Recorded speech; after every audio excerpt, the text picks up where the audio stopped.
प्रभु त्वमैव शरणं प्रभु त्वमैव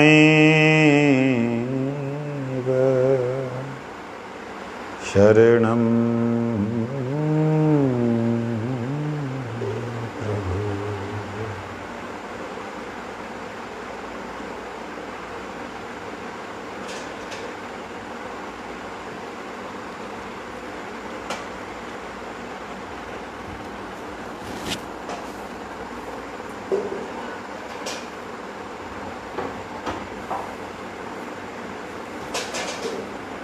भक्ति विनोद ठाकुर जी की कृपा इस जगत पे हमेशा जगतवासियों को कल्याण करती रहेगी, उद्धार करती रहेगी। ऐसी अद्भुत कृपा की है उन्होंने। भक्ति विनोद ठाकुर जी ने शताधिक ग्रंथ लिखे, छोटे छोटे बड़े बड़े। एक एक विषय पे उन्होंने बड़ा खुलकर विस्तृत भाव से विषयों को लिखा। जिस विषय को उन्होंने लिखा उसको बड़ा खुल करके विस्तृत भाव से लिखा। ये जैव धर्म बोल करके जो ग्रंथ है, इसका नाम ही है जीव का धर्म। जैव धर्म, जीव का धर्म। धर्म क्या होता है, जीव क्या है, उस धर्म पे चलना किसे कहते हैं, इस सब बातों का इसमें विशद वर्णन है, विस्तार से वर्णन है। ऐसे तो प्रसंगों का कई बार पाठ किया, लेकिन ग्रंथ को कभी पाठ के रूप में उस दिन नरसिंह चतुर्दशी के दिन पढ़ा था। अब फिर पढ़ने का शायद गुरु जी की इच्छा है कि पढ़ के बोलो, देखते हैं कहाँ तक सक्सेस होते हैं। पढ़ने का अभ्यास नहीं है मेरा, सुनने का बहुत अच्छा अभ्यास है।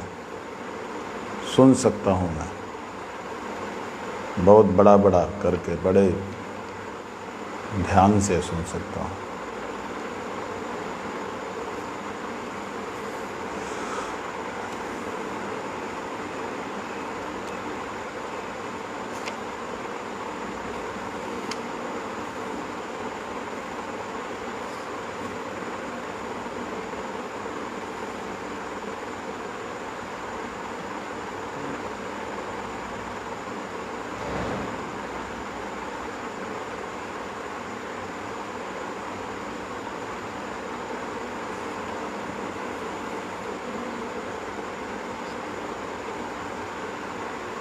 जय नेत्रीला पुरुषोत्तम विष्णुपाद सच्चिदानंद भक्ति विनोद ठाकुर जी महाराज की।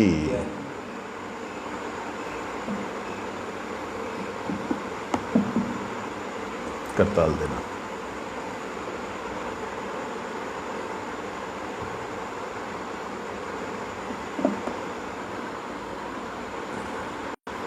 श्री गोद्रुम चंद्राय नमः। प्रथम अध्याय, जीव का नित्य और नैमित्तिक धर्म।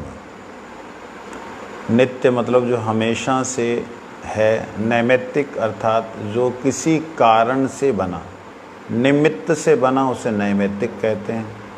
नित्य जो हमेशा से हो।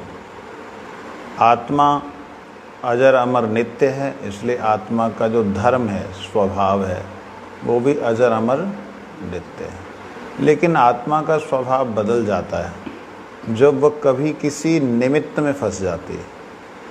जैसे जल का स्वभाव बदल जाता है, तरल होना, बहना उसका भूल जाता है जब वो फ्रिज में रख दिया जाए।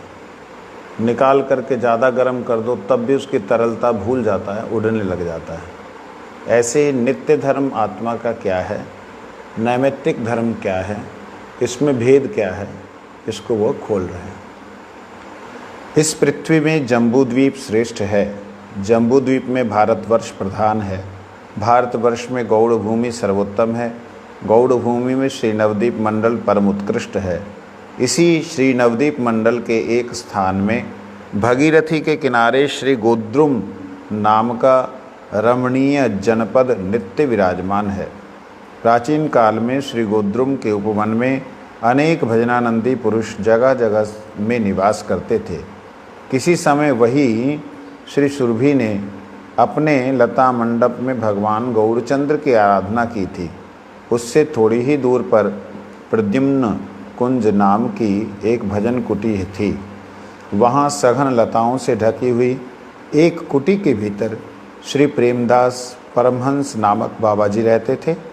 वे भगवत पार्षद श्री भगवत पार्षद प्रवर प्रद्युम्न ब्रह्मचारी के शिक्षा शिष्य थे।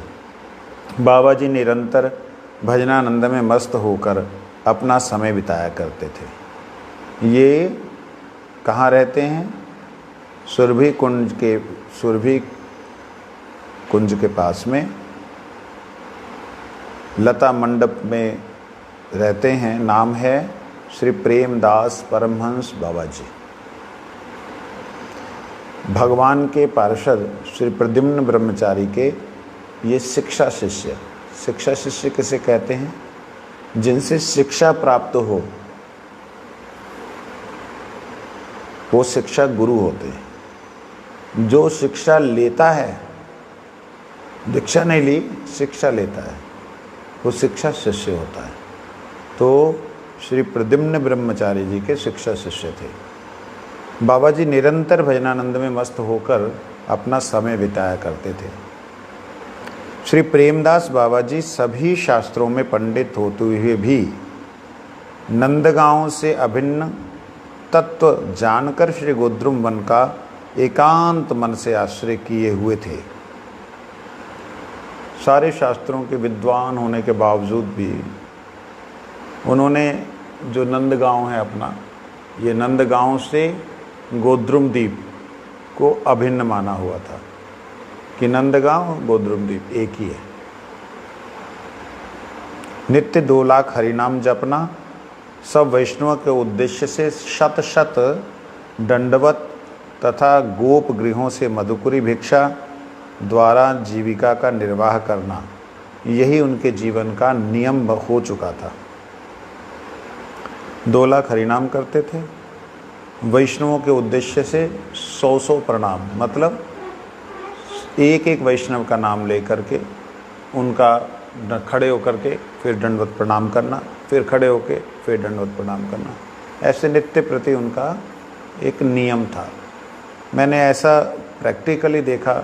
हमने मठ में परम पूज्यपाद गिरी महाराज जी को, वो भी कुछ प्रणाम को ऐसे करते थे।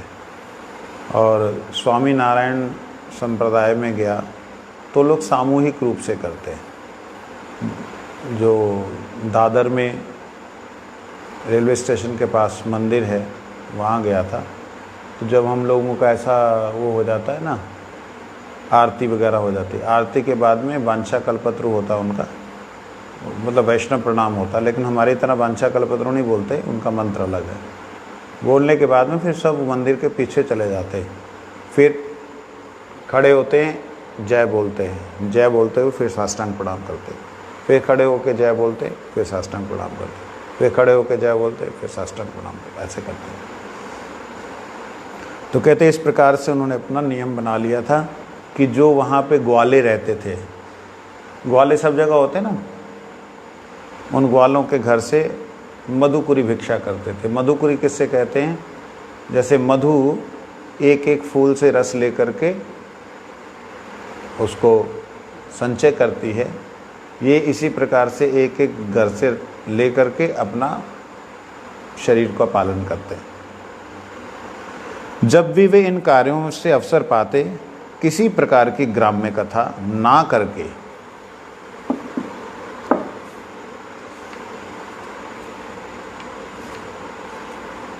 भगवत पार्षद प्रधान श्री जगदानंद जी के प्रेम विवर्त का पाठ करते थे। ग्राम्य कथा क्या होती है? कहते जब भी इनको मौका मिलता तो ये ग्राम्य कथा नहीं करते। ग्राम्य कथा मतलब स्त्री और पुरुष संबंधी जो घटनाएं हैं उनकी वार्तालाप को करना ग्राम्य कथा है। और भगवत पार्षद प्रधान श्री जगदानंद जी के जो प्रेम विवर्त नामक ग्रंथ है उसका पाठ करते थे। पढ़ते पढ़ते उनकी आंखों में आंसू भर आते थे। इस समय निकटस्थ कुंजवासीगण भक्ति के साथ उनका पाठ सुनते। क्यों ना सुनते? प्रेम विवर्त ग्रंथ समस्त रस तत्वों से भरपूर है। उस पर भी श्री बाबा जी की अमृत बरसाने वाली मधुर मधुर लहरी से वे अप्लावित हो जाते और उनकी विष ज्वाला शांत हो जाती। जो और महात्मा हैं और कुंजवासीगण हैं और साधक लोग हैं, जो साधक लोग होते हैं उन्हें सिद्ध नहीं समझना चाहिए।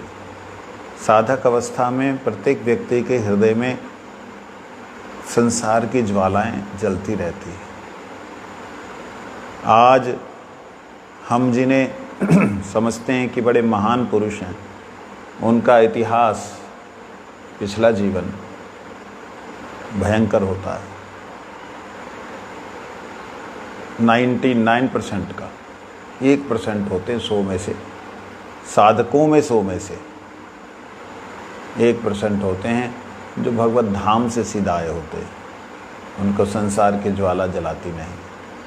परंतु जो 99% होते हैं जो उन साधकों को, उन सिद्धों को देख करके अपने जीवन को चलाना चाहते हैं, उनके जीवन में बहुत से व्यवधान आते हैं।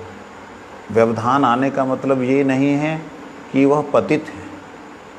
व्यवधान आने का मतलब ये है कि वह व्यवधान को व्यवधान समझ रहे हैं तो अच्छे साधक हैं। व्यवधान को व्यवधान ना समझ करके उसको अपना साधन समझ लें कि भाई मेरे को तो भगवान की कृपा से मिला है, तो ये समझना चाहिए ये उनका साधन नहीं है, उनका पतन है। जो साधक है उसके जीवन में जो व्यवधान आता है, आएगा, आता है, उसको वो लांघ के आगे निकल जाए, यही उसका परम कर्तव्य है। लेकिन कैसे निकलेगा? वो सुनते हुए, उन महात्माओं के मुख से हरि कथा सुनते हुए। एक दिन तृतीय प्रहर का समय था। बाबा जी महाशय नाम जप की संख्या पूर्ण कर चुके थे और श्री माधवी मालती लता मंडप में बैठकर प्रेम विवर्त का पाठ करते करते भाव समुद्र में मग्न हो गए।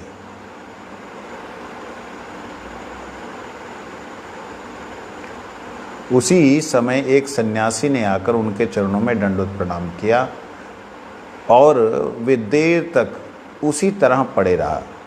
बाबा जी महाशय पहले भावानंद में मस्त थे, किंतु थोड़ी देर में ही उनकी बाह्य स्फूर्ति हुई। तब उन्होंने साष्टांग पड़े हुए सन्यासी महात्मा को देखा। अपने को तृण से भी अधिक दीनहीन जानकर उन्होंने सन्यासी के सामने पढ़कर हाँ चैतन्य, हाँ नित्यानंद, इस अधम के ऊपर कृपा करो कहकर रोना आरंभ कर दिया। क्रमशः सन्यासी ने उनसे कहा, प्रभु मैं अत्यंत दीनहीन हूँ, आप मेरी विडंबना क्यों कर रहे हैं? ऐसे भावावेश में बैठे हुए श्री माधवी और मालती लता का मंडप बना हुआ था। हम भी यहाँ बनाएंगे ठाकुर जी की कृपा से, तो वो मंडप रहेगा, माधवी मालती मंडप। उस मंडप के नीचे बैठे हुए वो प्रेम विवर्त का पाठ कर रहे हैं।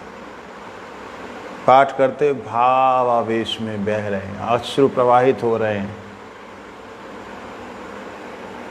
उसी समय एक सन्यासी ने आकर के उनको चरणों में साष्टांग प्रणाम किया। थोड़ी देर बाद अब जो भाव पढ़ा उस भाव को पढ़ के बोल रहे हैं। बोलते बोलते उस भाव में जो भाव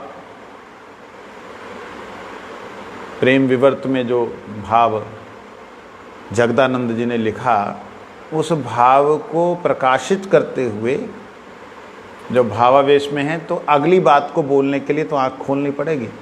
तो उस भावावेश से जब निकले तो देखा, अरे ये तो एक सन्यासी चरणों में पड़ा हुआ है। हाँ चैतन्य, हाँ नित्यानंद, अरे बाप रे बाप, सन्यासी। इतने सिद्ध महापुरुष कैसे गिड़गिड़ा करके गिर पड़े। एक सन्यासी, बाप रे, सन्यासी। उनको महाप्रभु का ध्यान आ गया कि महाप्रभु का सन्यास वेश है। चरणों में गिर पड़े, रोने लगे कि अरे प्रभु, वो भी साष्टांग लेट गए, प्रभु आप ये क्या कर रहे हैं। और सन्यासी बोलता है, प्रभु आप क्या कर रहे हैं, मैं तो दीनहीन पतित हूँ। सन्यासी पतित नहीं है, वो जो आया है, लेकिन महाप्रभु की कृपा उनको कहीं कथा सुन करके मिल चुकी है, इसलिए वो कह रहा है कि आप मेरी विडंबना क्यों कर रहे हो। विडंबना जानते हो, मेरे को मतलब नेगलेक्ट क्यों कर रहे हो। तिरस्कार तो हो जाता है। विडंबना मतलब मुझे ना दे करके आप ऐसा क्यों कर रहे हो कि कुछ नहीं है, कुछ नहीं आपके पास में, ये विडंबना है। वंचना है, लेकिन मेरे को आप वंचित क्यों कर रहे हो, मतलब होते हुए भी आप देने नहीं चाहते हो, ऐसा क्यों कर रहे हो। इसके बाद सन्यासी बाबा जी के चरणों की रज मस्तक पर धारण कर कर सामने बैठे। बाबा जी महाशय ने भी उन्हें बैठने के लिए केले का वक्कल आसन दिया और एक तरफ बैठकर प्रेम से गदगद स्वर से कहा, प्रभु यह दीन व्यक्ति आपकी क्या सेवा करने के योग्य है। चरणों की रज को लगाया, क्योंकि ऐसे तो चरणों को छुएंगे तो बाबा जी को कष्ट होगा। बाबा जी अब जब उठे हैं तो वहीं चरणों की रज को उन्होंने मस्तक पे धारण किया। धारण करके बाबा जी महाशय ने उनको बैठने के लिए केले का आसन दिया, केले के बक्कल आसन। जैसे प्लेट आती है ना केले की, ऐसे करके उसका केले के तारें खींच करके उनको सुखा के उनसे बनाया हुआ आसन, केले का बक्कल आसन, वो दिया। और बैठकर गदगद स्वर से कहें, हे प्रभु आपकी मैं क्या सेवा करूं, आप आए हैं, मैं क्या सेवा करूं। अपना कमंडलू रखते हुए हाथ जोड़कर सन्यासी ने कहा, प्रभु मैं बड़ा ही भाग्यहीन हूँ, मेरा बड़ा दुर्भाग्य है, क्योंकि मैंने सांख्य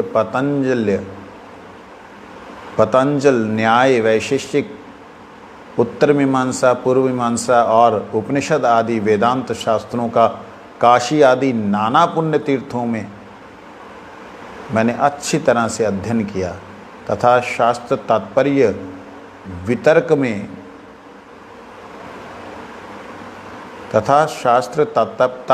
वितर्क में अपना बहुत सा समय बिता दिया।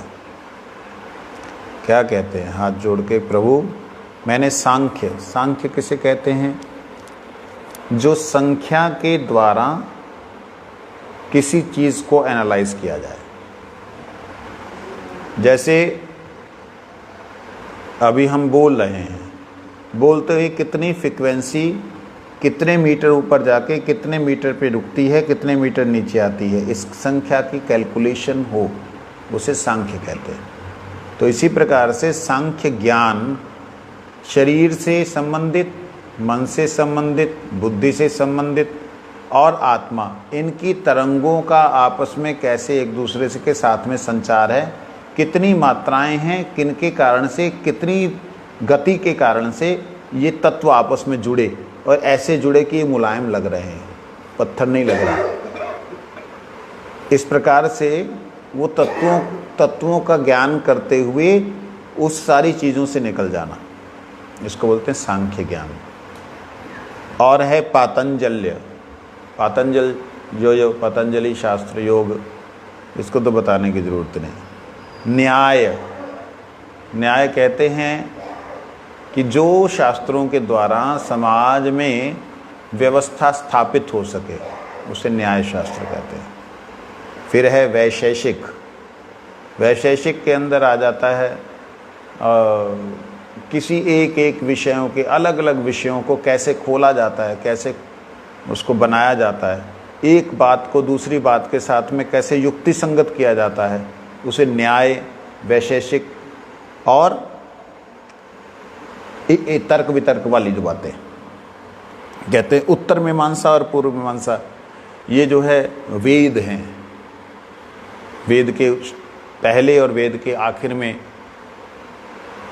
उपनिषदें, वेदांत इत्यादि बहुत कुछ मैंने काशी और अन्य अन्य तीर्थों में जाकर के अध्ययन किया और उसके अंदर ही तर्क वितर्क में पढ़ा रहा। तर्क वितर्क में पढ़ा रहा का मतलब, जैसे अभी हम वार्तालाप कर रहे हैं, तो ये क्या, ये ग्रंथ पढ़ना, क्या इसके विषय में चर्चा करना, तर्क वितर्क करना, क्या ये और वो सेम है?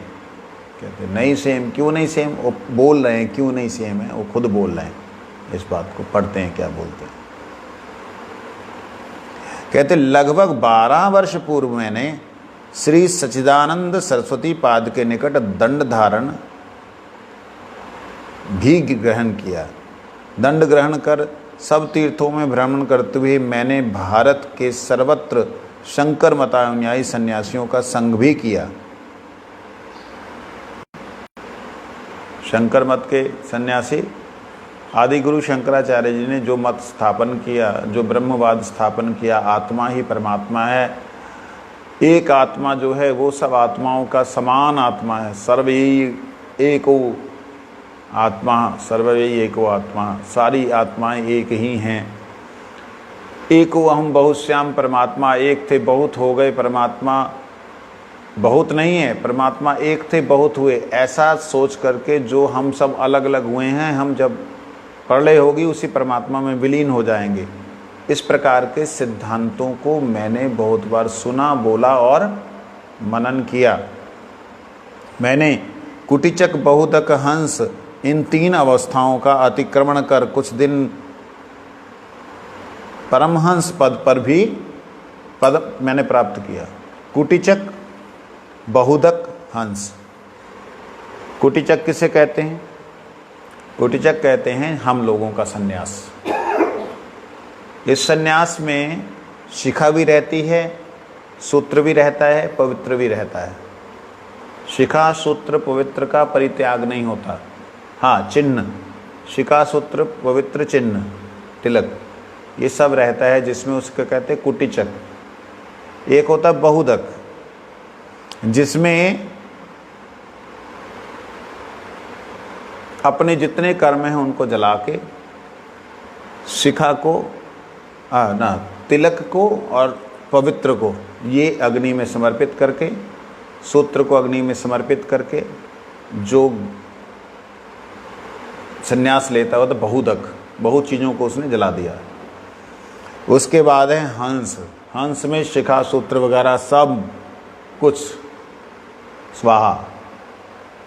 और फिर है परमहंस, जो कि नग्न अवस्था में रहते हैं, उन्हें कोई भी वेश, कोई भी ज्ञान नहीं।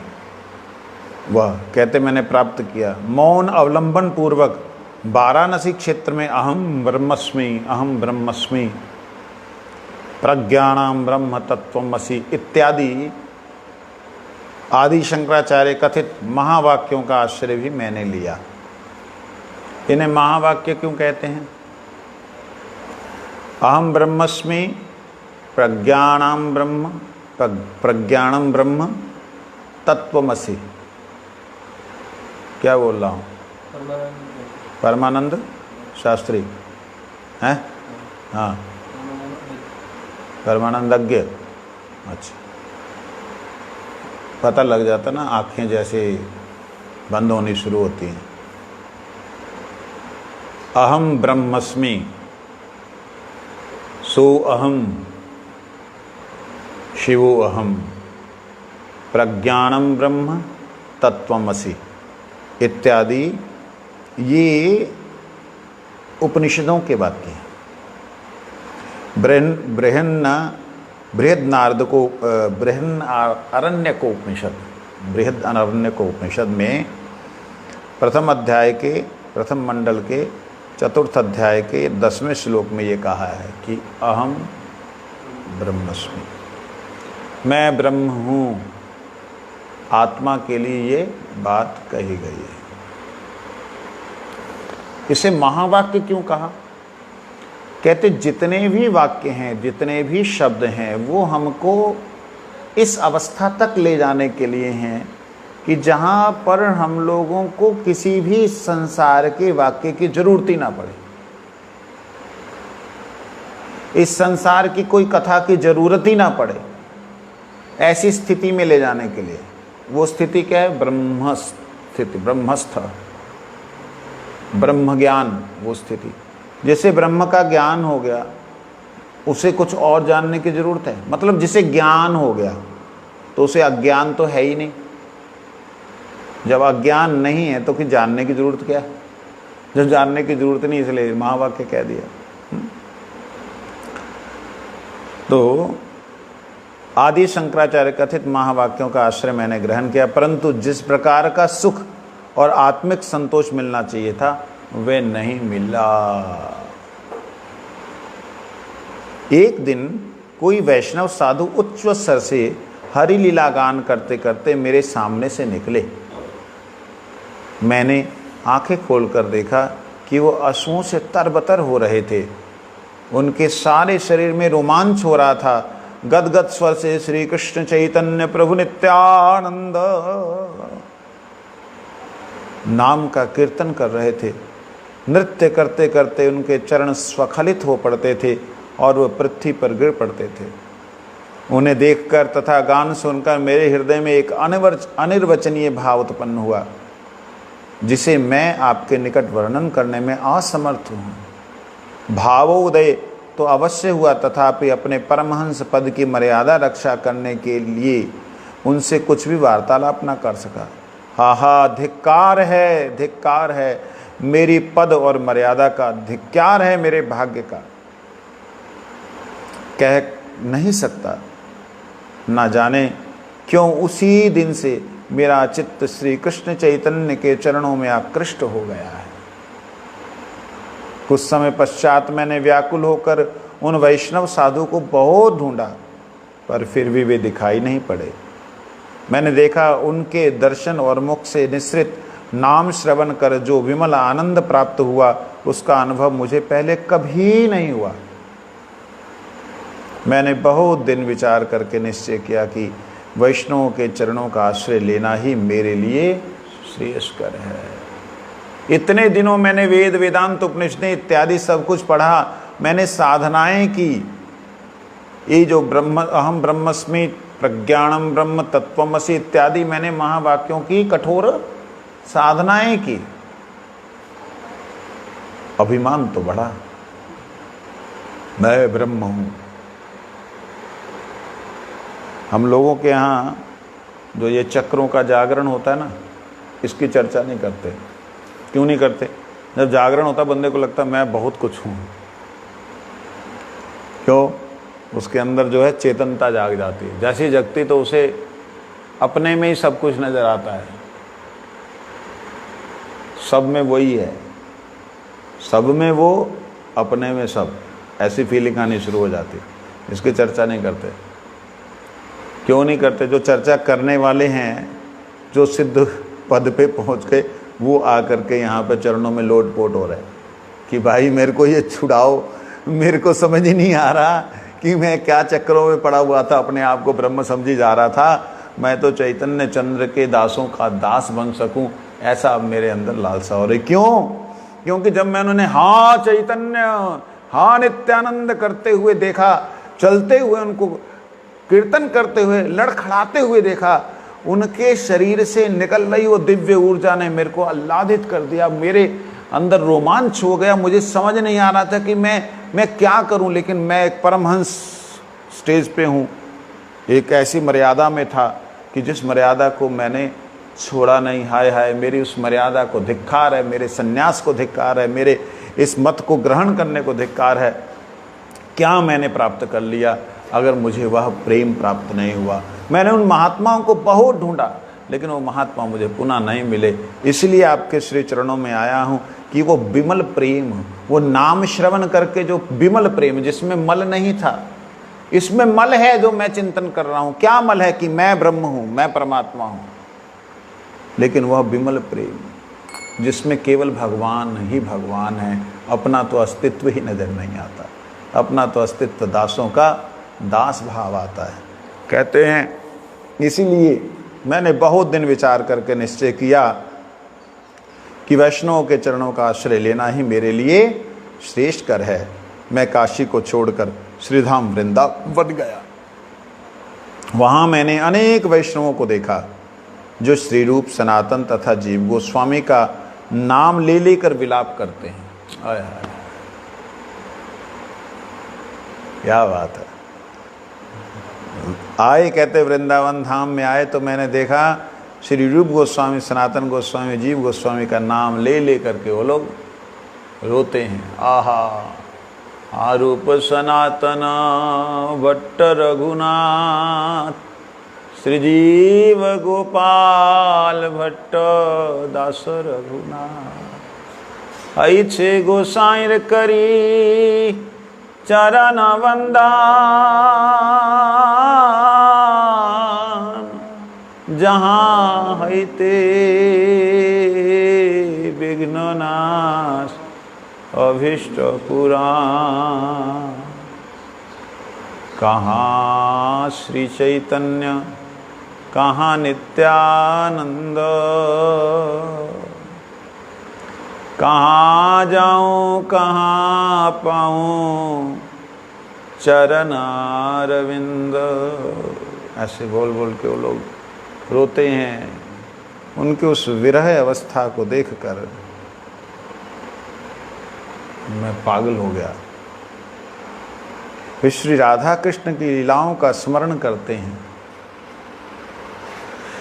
नवदीप का नाम लेकर वो पृथ्वी पे लोटपोट हो जाते हैं। नवदीप जैसे बोलते हैं, नवदीप के नाम बोलते हैं, धरती पे लोटपोट होते हैं। ये देख सुनकर मेरी भी लालसा नवदीप धाम के दर्शन की हुई। तब श्री ब्रजधाम की 84 कोस परिक्रमा करता हुआ मैं कई दिन हुए मायापुर में आया हूँ। मायापुर नगरी में आपकी महिमा सुनकर आज मैंने आपके श्री चरणों का आश्रय लिया है। इस दास को अपना कृपा पात्र समझकर कृतार्थ करें। देखिए कितनी दैन्यता दिखला रहे हैं सन्यासी महाशय, इतने प्रकांड विद्वान। ये सुनने के बाद में जो बाबा जी महाराज हैं वो क्या कर रहे हैं, अच्छा ठीक है बेटा, कोई बात नहीं, आ गया है, सही जगह पहुंच गया तो तेरा कल्याण हो। ऐसे किया। सुनो, परमहंस बाबा जी महाशय दांतों में तिनके दबाकर रोते रोते कहा, सन्यासी ठाकुर मैं तो नितांत अपदार्थ हूँ।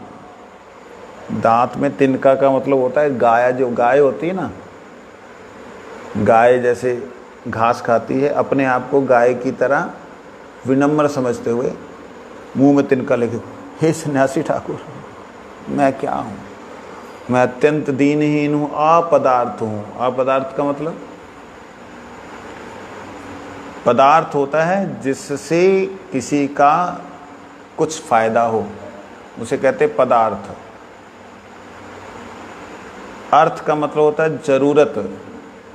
पद मतलब होता है एक स्थिति, एक वस्तु, एक व्यक्ति, एक व्यक्तित्व, उसे पद कहते हैं। पद के अंदर केवल एक पदवी नहीं आती, पद के अंदर पैर नहीं आते अकेला।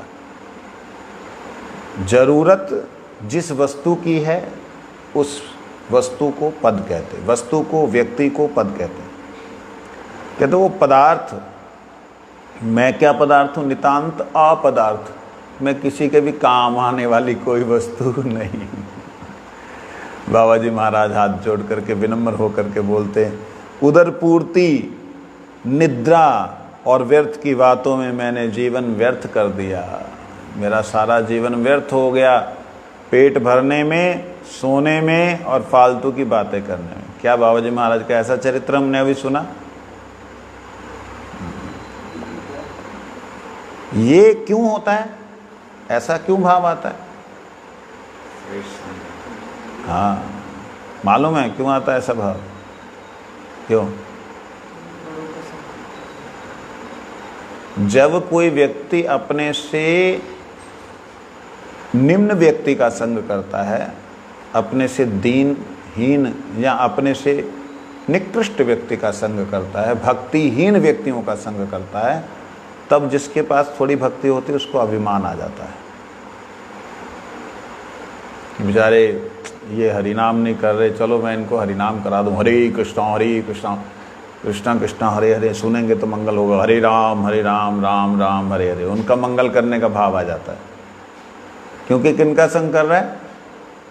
निकृष्ट। श्रेष्ठ संग जो करता है वो अपने गुरुदेव को सुना रहा होता है, महाप्रभु नित्यानंद मेरी आवाज को सुन ले, हरे कृष्णा, उन्हें बुला रहा होता है, हरे कृष्णा कृष्णा कृष्णा हरे हरे, हरे राम, उन्हें बुला रहा होता है। एक श्रेष्ठ संग करता है तो अपने आप को दीनहीन समझता है, एक निकृष्ट संग करता है तो उसको अपने आप में अभिमान आता है। कहते हैं ये पता लगता है जो बात कह रहे हैं। एक सन्यासी ने श्रेष्ठ संग किया, किसका? वैष्णव संग किया, तो दीनता आ गई। वही सन्यासी अपने आप को परमहंस समझते थे जब उन्होंने निकृष्ट संग किया था। पतित जीवों के भीतर जब वो थे तब उनके अंदर वाह। कहते हैं मैं श्री कृष्ण चैतन्य, अब ये अवश्य है कि मैं श्री कृष्ण चैतन्य की लीला स्थली में रहकर बहुत दिनों से दिन अतिवाहित करता हूँ, किंतु कृष्ण प्रेम क्या वस्तु है इसे आस्वादन के द्वारा अब तक नहीं समझ पाया। सोचो, मैंने तो अपना सारा जीवन ऐसे ही बेकार में गवा दिया। श्री कृष्ण प्रेम क्या वस्तु है इसे आस्वादन करके, टेस्ट करके अब तक समझ नहीं पाया। आप धन्य हैं, सन्यासी को बोले आप धन्य हैं, क्योंकि क्षण भर के लिए वैष्णव दर्शन करके आपने प्रेम का तो आस्वादन कर लिया। क्या बोले? ध्यान कहाँ है तुम्हारा?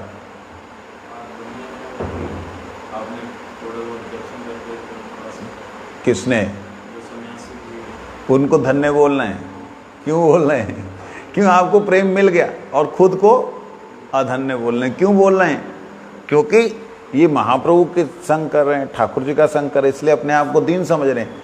एक व्यक्ति आया हुआ दीनहीन, उसने थोड़ा सा वैष्णव संग किया, उसे सम्मान दे रहे हैं, अमानी मानद।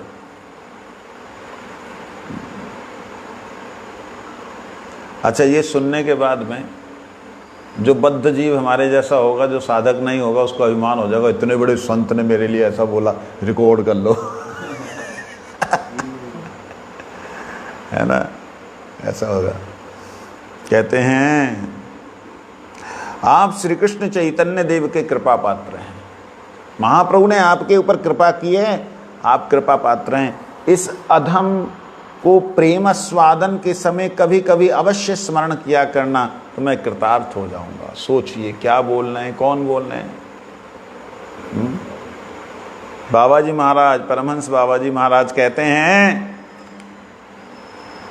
आप जब प्रेम स्वादन करें, कौन हो सन्यासी को, आप जब आपके अंदर जब कभी महाप्रभु के नाम को आकर के स्मरण हो और आप प्रेम का आस्वादन करें, मेरे को भी याद कर लेना, मैं तुच्छ जीव हूँ, तो मुझे भी थोड़ा मेरा कल्याण हो जाएगा। वैष्णव लोग अगर संध्या वंदन के समय, भगवत चिंतन के समय किसी जीव को याद कर लेते हैं, उस जीव को उसी वक्त उसी समय उसका इफेक्ट मिलता है, उसका असर होता है। उसी समय वो कहीं भी किसी भी विषय में पड़ा हुआ होता है, किसी स्पेशल को याद किया तो वह किसी भी विषय में पड़ा हुआ होता है, तो उसको उस विषय में झटका लगता है। उसे जैसे झटका लगे उसे समझ लेना चाहिए कि मेरे को मेरे गुरुदेव ने, मेरे वैष्णव ने, मेरे शिक्षा गुरुदेव ने याद किया है मुझे, तभी मेरे को ये झटका लगा, नहीं तो विषयों में तो लोग लिप्त होते हैं, मुक्त नहीं होते। ये विषय में फंसने के बाद में अगर झटका लगे तो भगवान का बहुत बहुत धन्यवाद करें। भगवान की कृपा को देखें कि गुरुदेव ने आपके ऊपर विशेष कृपा की है, ये भाव यहाँ पे प्रकट कर रहे हैं। ये कहते कहते बाबा जी ने सन्यासी को गले लगा लिया और आंसुओं से तरबतर कर दिया। सन्यासी महाराज ने वैष्णव के अंग का स्पर्श करके, आहा, अभी तक तो चरण स्पर्श नहीं हुए थे, अंग स्पर्श करके हृदय में एक अभूतपूर्व भावोदय अनुभव किया। वे भी रोते रोते नृत्य करने लगे और नृत्य करते हुए गान करने लगे, जय श्री कृष्ण चैतन्य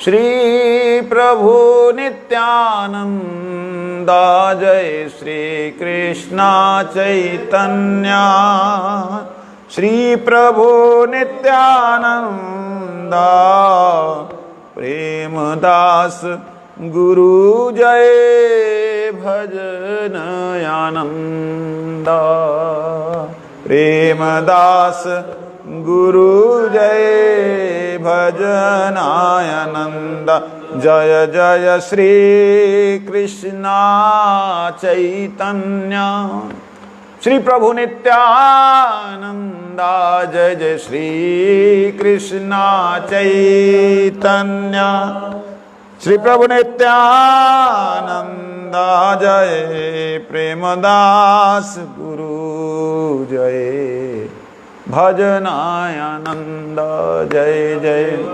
प्रेमदास गुरु जय भजनानंद। बहुत देर तक नृत्य कीर्तन करते हुए स्थिर हो करके दोनों ने परस्पर बहुत सी बातें की। प्रेमदास बाबा जी ने विनीत भाव से कहा, महात्मन, आप इस प्रद्युम्न कुंज में कुछ दिन रहकर मुझे पवित्र करें। बाबा जी महाराज उन्हें कह रहे हैं, आप यहाँ रहेंगे तो मैं पवित्र हो जाऊंगा। सन्यासी ने कहा, मैंने आपके चरणों में अपना यह शरीर समर्पण कर दिया है। कुछ दिनों की बात क्या कह रहे हैं प्रभु, अब तो मैंने अपने देह का त्याग तक आपकी सेवा कर सकूं, यही मेरी आकांक्षा है। अपना शरीर जब तक मेरा ना छूटे, आपकी सेवा कर सकूं, यही मेरे जीवन का अलग आकांक्षा है। सन्यासी ठाकुर सब शास्त्रों के पंडित थे। गुरुकुल में रह के श्री गुरु का उपदेश ग्रहण करना होता है, वे इस बात को अच्छी तरह जानते थे। अतएव वे आनंद से उसी कुंज में रहने लगे। कुछ दिनों पश्चात परमहंस बाबा जी ने सन्यासी महोदय से कहा, महात्मन, श्री प्रद्युम्न ब्रह्मचारी ने कृपा कर मुझे चरणों में स्थान दिया है। वे आजकल नवदीप मंडल के एक प्रांत में देवपल्ली, श्री देवपल्ली ग्राम में श्री नरसिंह देव की उपासना में निमग्न है। चलिए आज ही मधुकरी समाप्त कर उनके चरणों का दर्शन करावें। सन्यासी ठाकुर ने कहा, जो आज्ञा, मैं पालन करूंगा। 2 बजे के बाद, 2 बजे कैसे उनको पता लगा 2 बजे? घड़ियां थी क्या? दोपहर बाद, जब दोपहर होता ना, बिल्कुल मध्याह्न काल, उसके 2 घड़ी बाद उसको बोलते हैं 2 बजे। 2 ने एक दंड, एक दंड में होते 6 घड़ी, तो 2 घड़ी मतलब हैं 2 घंटे 24 मिनट, लगभग 2 बजे। वे दोनों श्री अलकानंदा पार कर श्री देवपल्ली में उपस्थित हुए। सूर्य टिला पार कर श्री नरसिंह देव के मंदिर में उन्होंने भगवत पार्षद श्री प्रद्युम्न ब्रह्मचारी के चरणों का दर्शन किया। दूर से परमहंस बाबा जी ने पृथ्वी पर गिरकर श्री गुरुदेव को साष्टांग दंडवत प्रणाम किया। देखिए, ये शिक्षा शिष्य हैं। प्रद्युम्न ब्रह्मचारी से इन्होंने शिक्षा ग्रहण की, लेकिन शिक्षा शिष्य होने पर भी कैसे सम्मान किया जाता है। शिक्षा शिष्य जानते किसे कहते हैं? जितने भी गुरुदेव के गुरु भाई हैं, वो सबसे मुझे शिक्षा ग्रहण करनी है। सब मुझे कोई ना कोई शिक्षा दे रहे हैं। कैसी शिक्षा दे रहे हैं? कोई अनुकूल और कोई प्रतिकूल रूप से। कोई प्रतिकूल रूप से शिक्षा कैसे दे रहे हैं? मानो गुरु जी के किसी गुरु भाई ने कुछ गलत कर दिया, ठीक है, वो गलत करने के बाद में उसका जो हाल हुआ, वो हाल से शिक्षा मिली कि मैंने ऐसा काम, तो इसलिए उनको भी साष्टांग प्रणाम। बात समझे नहीं? ये दैन्यता जो है गौड़ीय संप्रदाय में होने के नाते ही गौड़ीय संप्रदाय बार बार उठती और बैठ जाती, उठती बैठ जाती। मैं कई बार सोचता हूँ ये दैन्यता नहीं होनी चाहिए। इसके कारण से समाज के लोग, मूर्ख लोग समझ नहीं पाते, और कलयुग महाशय जो है दैन्यता होने के नाते बार बार दबा देता है। कलयुग महाशय ऐसे ही है ना, कली महाराज।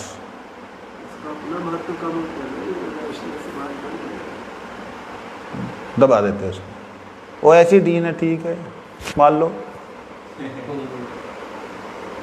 लेकिन अगर इनके अंदर वही शंकराचार्य जी की तरह होता, अरे चैतन्य मठ सबसे श्रेष्ठ है, कौन आएगा बात करो हमसे, ऐसा होता तो जल्दी से दबा नहीं पाते। कई बार मैं सोचता हूँ दाऊ जी बाबा को याद करके, आओ दाऊ महाराज नित्यानंद प्रभु हैं तो आ जाओ, कौन है, हम बैठे हैं। लेकिन जो सुख वैष्णव चरणों की छाया में है वो कहीं नहीं। ये बात उन महापुरुष सन्यासी जो आए, उनका नाम जो है यहाँ पर उल्लेख नहीं किया ना, बाद में आएगा, नहीं आएगा, अभी उल्लेख नहीं किया। तो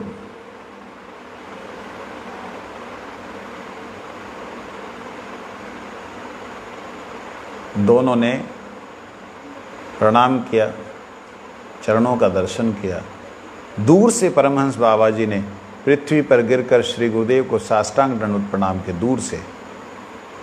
हम तो जब तक पैरों में ठोकर ना मार दें, जब तक उनको गिरा ना दे, तब तक हमें लगता ही नहीं प्रणाम हमने किया। कई गुरु हमने देखा, हमने गुरु जी को ना, जब गुरु जी जा रहे होते थे, दे पैरों को हाथ लगा, गुरु जी डरते हैं पैरों को हाथ लगाने से, और बैलेंस कई बार बिगड़ जाता है। तो हमारे गुरु भाई लोग कुछ निष्ठुरता के साथ लोगों के हाथों को हटाते हैं, तो लोग नाराज होते हैं, पता नहीं यमदूत कहाँ से आ गए। नेचुरली भाव तो आएगा ना, ये जम के दूत गुरु जी के साथ क्या कर रहे हैं पार्षदों ने, अरे तुम गुरु जी को देखो, दिखाई ना दे रहे, आगे आगे यही चल रहे हैं। होता है ऐसे ना, फिर ऐसे लगता है।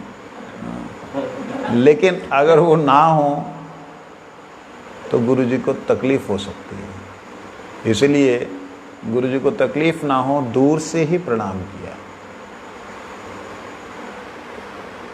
बाबा जी महाराज ने। ब्रह्मचारी जी ने भक्त वत्सल्यता से आर्द्र होकर श्री मंदिर के बाहर आके परमहंस बाबा जी को दोनों हाथों से उठा के प्रेमालिंगन प्रदान किया। ठीक ठाक हो, कोई तकलीफ तो नहीं है। बहुत देर तक इष्ट गोष्ठी के बाद परमहंस बाबा जी ने उन्हें सन्यासी ठाकुर का परिचय दिया। बड़ी देर तक इष्ट गोष्ठी हुई, अब सन्यासी महाशय को उनका परिचय दिया।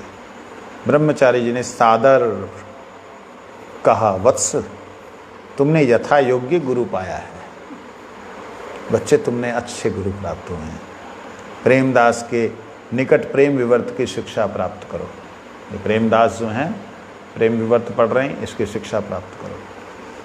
किवा विप्र किवा न्यासी शूद्र के नाय, जेई कृष्णा तत्ववेता से ही गुरु है।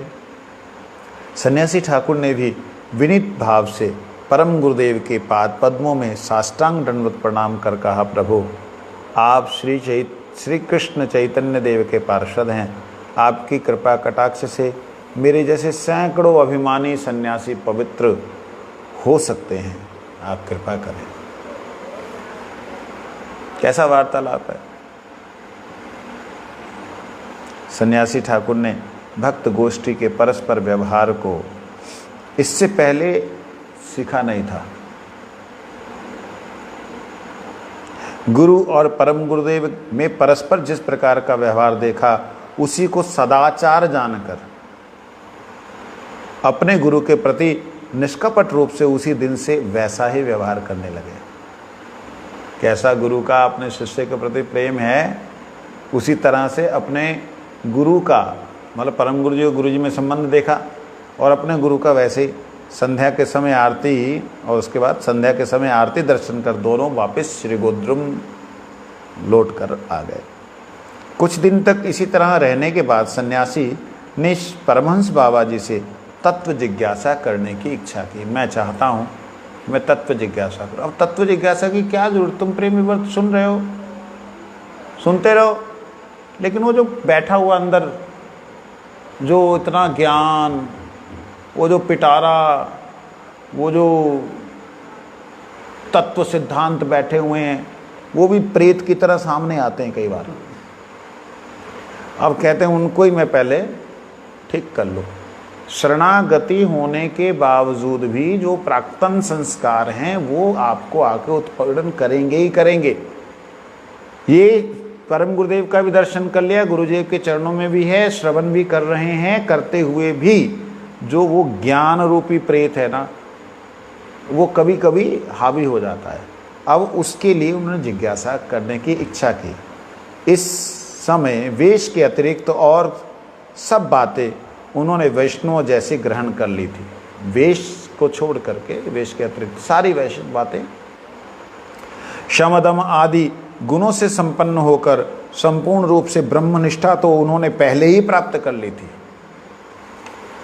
सम क्या होता है, दम, शम क्या होता है, दम क्या होता है, क्या होता है?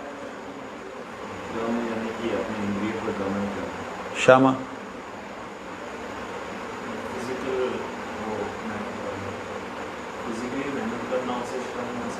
श्रम नहीं, शम, श्रम,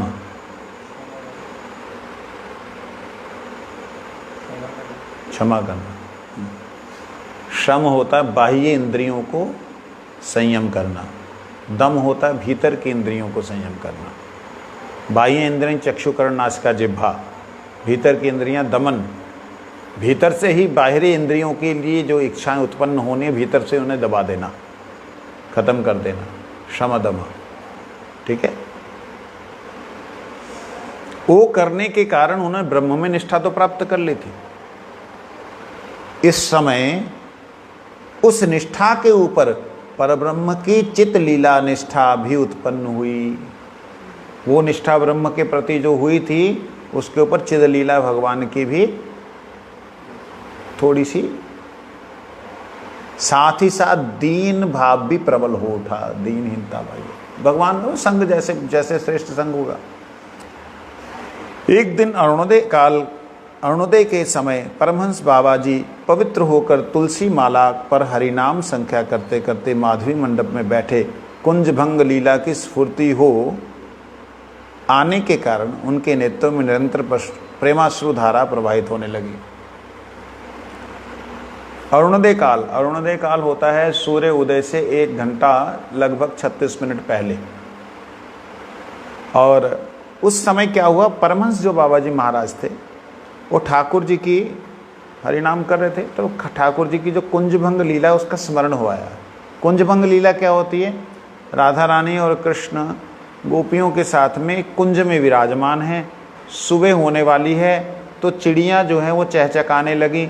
वृंदा देवी ने इशारा किया कि हे राधा रानी आप उठिए। राधा रानी उठ गई, उनकी चिड़ियों की आवाज़ सुन करके। कैसे करती हैं आवाज़, कैसे करती हैं पता है? नहीं पता। करती हैं आवाज़ करते हुए बोलती हैं, मेरी राधा अति सुंदर है, मेरी राधा, ऐसे करके अपनी बड़ी बारीक आवाज़ में, बड़ी प्यारी सी आवाज़ में सुर ताल मिला करके गाती हैं। राधा रानी उठ जाती हैं कि भाई हाँ टाइम हो गया। कृष्ण आलस करते हैं कि अभी तो प्यार प्यार से बोल रहे हैं, सोते रहो। तो बीच में बंदरिया है राधा रानी की, राधा रानी उसको मना करती है, अभी रहने दे, उठ जाएंगे। और कृष्ण आलस करते हैं। बड़ी देर तक जब ऐसा देखते राधा रानी कहते अब तो भाई बिल्कुल दिन चढ़ जाएगा, लोग देखेंगे कि कहाँ कुंज में से आ रहे हैं भाई, महलों को छोड़ के कुंज में कहाँ घूम रहे। तो राधा रानी इशारा करती, वो बंदरिया करती, जब बंदरिया खे करते अचानक से, मतलब इतना सुंदर वातावरण जो होता है, म्यूजिक वाला वातावरण, वो सारा खत्म हो जाता है। खी आवाज़ आती। कृष्ण कहते हो समय हो गया। और दोनों उस वक्त जब अलग हो रहे होते हैं, अपने अपने घर जाने की बात चल रही होती है, तो वो अलग होने वाला जो समय है ना, उस समय को देख करके गोपियाँ रोने लगती हैं, हाय दोनों अलग हो रहे हैं। तो वो भाव में भावित होकर के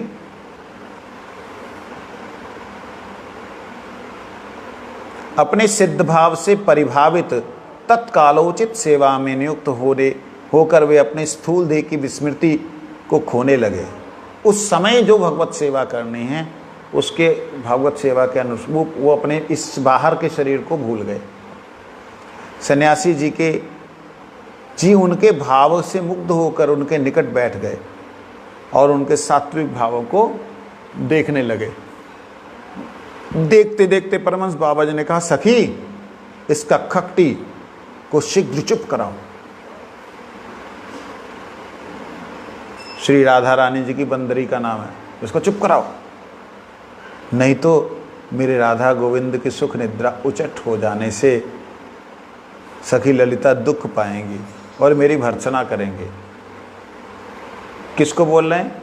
वो सन्यासी पास में बैठा, उन्हें सन्यासी दिख नहीं रहा है, सखी दिख रही है। अरे देखो अनंग मंजरी इसके लिए इंगित कर रहे, देखो देखो अनंग मंजरी बोलते उसको चुप कराओ। तुम रमण मंजरी हो, तुम्हारी यही निर्दिष्ट सेवा है, तुम उसे यत्नवती हो। उसको बोल तो ए रमन मंजरी, तुम रमन मंजरी, तुम्हारी ये वो सेवा है, विशिष्ट सेवा है। ये कहते कहते परमहंस बाबा जी अचेतन हो गए। सन्यासी महाराज अपने सिद्ध देह और सिद्ध परिचय जानकर उसी समय से उस सेवा में नियुक्त हो गए। क्रमशः प्रातः काल हुआ, उसी समय उनको सिद्ध देह प्राप्त हो गए गुरु कृपा से। और एकदम पूर्व दिशा में उषा काल अपना सौंदर्य बिखेरने लगा। पक्षी चतुर्दिक कलरव करने लगे, मृदुमंद समीर प्रवाहित होने लगी। बाल सूर्य की रक्तिम आभा से उद्भासित प्रद्युम्न कुंज के माधवी मंडप की उस समय जो अपूर्व शोभा हुई, उसका वर्णन नहीं किया जा सकता। बाल सूर्य क्या होता है? बाल सूरज, सूरज का बाल होता क्या? बाल सूरज मतलब क्या होता है?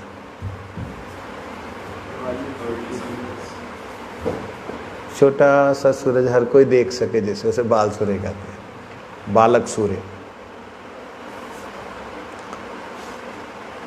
ये कहते कहते परमहंस बाबा जी अचेतन हो गए। सन्यासी महाराज ने अपने सिद्ध अच्छा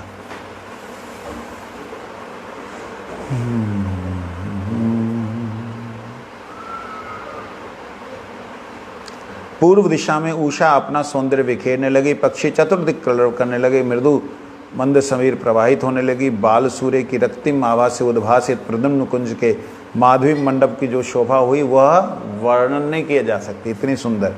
परमहंस बाबा जी कदली के वक्लासन पर बैठे थे। धीरे धीरे उन्हें अब बाह्य स्फूर्ति हो रही है, साथ ही नाम माला जप रहे हैं। कदली मतलब केला, केले के वक्लासन पर बैठे हैं। उसी समय सन्यासी ने बाबा जी के चरणों में साष्टांग दंडवत प्रणाम करके उनके समित विनित भाव से बैठकर हाथ जोड़कर कहा, प्रभु ये दीन जन एक प्रश्न कर रहा है, उत्तर प्रदान कर हृदय को संतुष्ट करें।